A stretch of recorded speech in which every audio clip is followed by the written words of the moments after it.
Exactly 1 month ago, heavy rains flooded Lisbon, the capital of Portugal.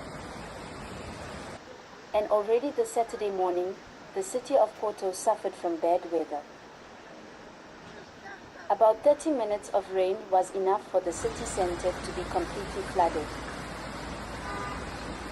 The video shows how a man is dragged by the force of water on one of the streets.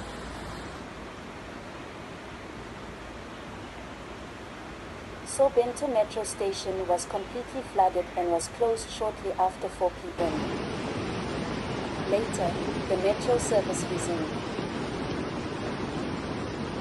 According to Civil Protection, 150 requests for help were registered due to flooding of houses and roads.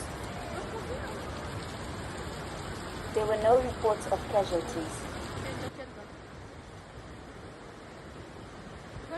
Porto is the second largest, after Lisbon, city in Portugal.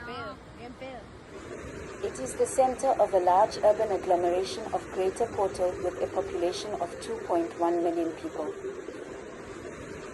From this name comes the name of Portugal itself.